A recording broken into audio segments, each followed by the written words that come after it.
Hey guys, so welcome back to your next class of Catalyst concepts. In the previous session, we looked at something called the law of conservation of energy. We spoke of how energy is not created or destroyed, it's a constant thing. You just can keep changing the existing energy from one form to another. And there's like multiple types of energy. We saw how in daily life we'll see electric energy is changed to what mechanical energy or light energy or chemical energy. There's like multiple instances. You can even just look it up on the internet or just like explore a bit and figure out how much exactly where energy is being used and changed in form. All right. Now, since one thing that we know is that energy is used pretty much everywhere by every single thing, one question that will arise is energy always used in the same form or not? As in, let's say, for example, that you get a task. Okay, let's say that you and your friends or your classmates, whoever, all of you get one task to, let's say, build a wall. Okay, say you get a couple of bricks and blueprint and cement and everything that you need to build a wall. Now let's say you all of you start at the same time. Is it necessarily true that all of you will finish on the same time if each of you has to build one wall? No, right? Some of you will finish quickly, some of you will finish slowly, right? Each of them will finish at the different amounts of time.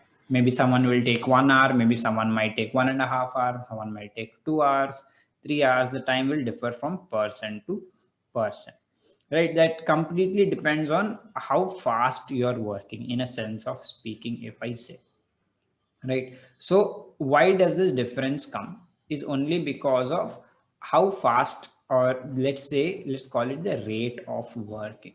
Okay, let's say your rate of work will differ, and it's not just from person to person, but the rate of work differs from for different things. Okay, for example, we know both a fan has a motor, right? It spins.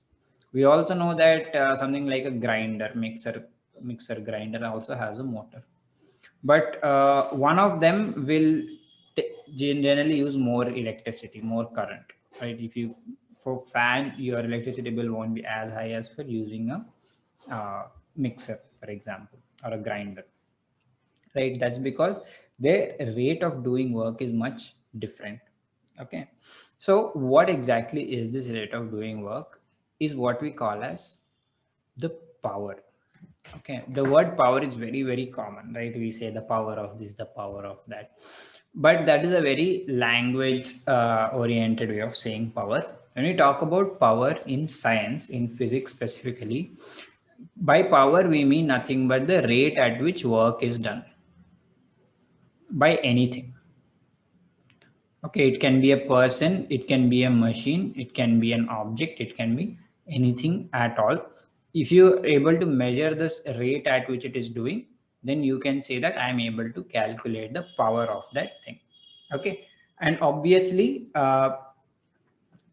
if I am able to finish some same work quickly, I have more power, right? For example, let's take that wall building example. Okay, let's say there are two students, A and B. Okay, say A takes maybe 40 minutes to finish that work, and say B takes 60 minutes, right? Obviously, both of you will have built, I don't know, maybe basically the same wall, and ultimately you'll say that of course A did his work more quickly, right? This means A will have more power and B will have lesser power.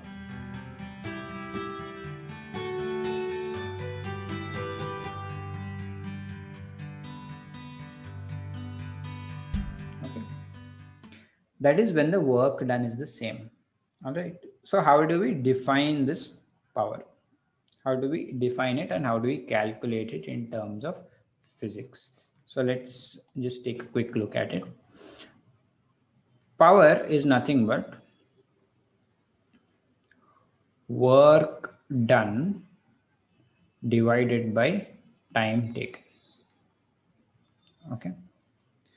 The amount of work done divided by the amount of time taken for that work to be done is called as power. Yeah. Now, how do we measure work? We've already discussed. We measure it in joules, correct? Or joules, however you call it. Divided by time. How do we measure time? It's in seconds. Okay. So power is nothing but how many joules of work are done in how many seconds. That is how we measure power. So the unit of power will be joules per second, or J/S, or joules per second. It basically means the same thing. Okay. So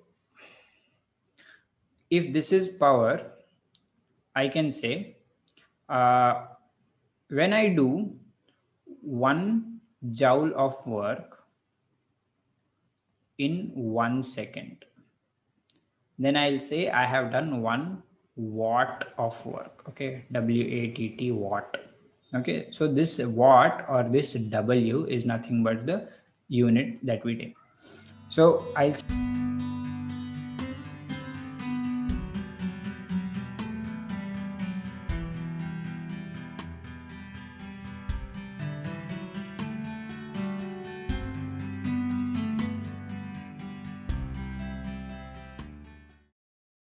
1J divided by 1S or 1 second equals to 1 W. That's how we define 1 watt of work. 1 watt of power is said to be used or said to be had by an object when it does 1 joule of work in 1 second of time. Okay. So the power unit is nothing but watt. And the symbol is capital W. Okay. Now, how do we use this watt? It's simple. Power P equals to work done divided by time taken. P equals to W by T. If you are able to use this, I just took it directly from here. This is the work done W divided by T time taken. If you're able to use this formula in any question, then it is simply, you just need to substitute it in a numerical. Okay, let's go with one example.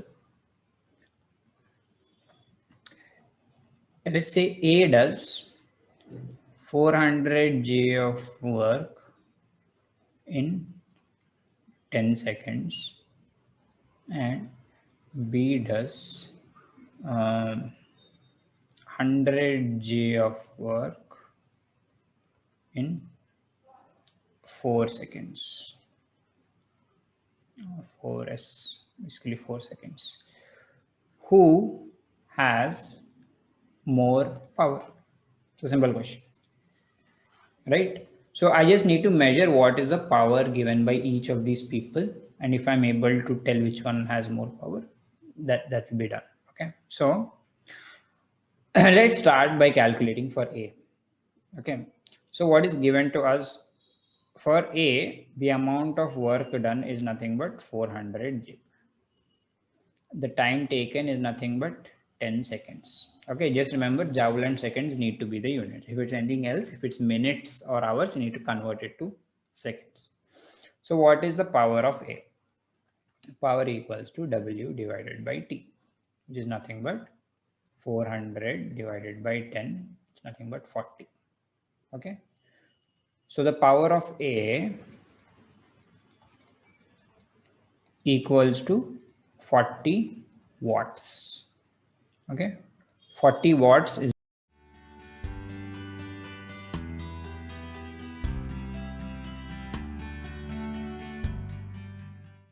the power of A.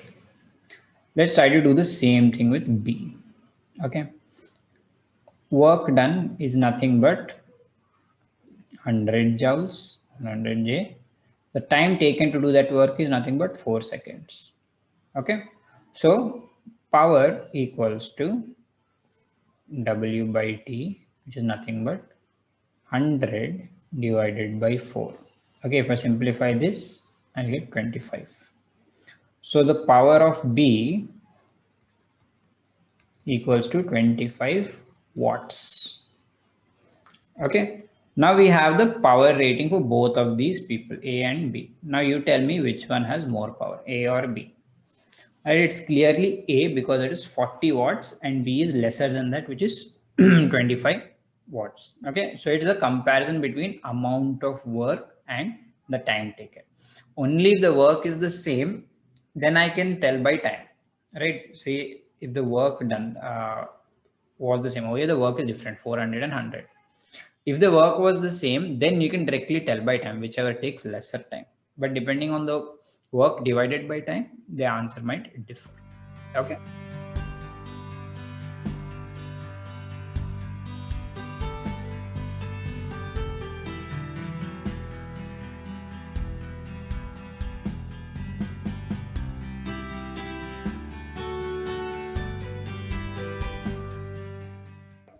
So this is it about power.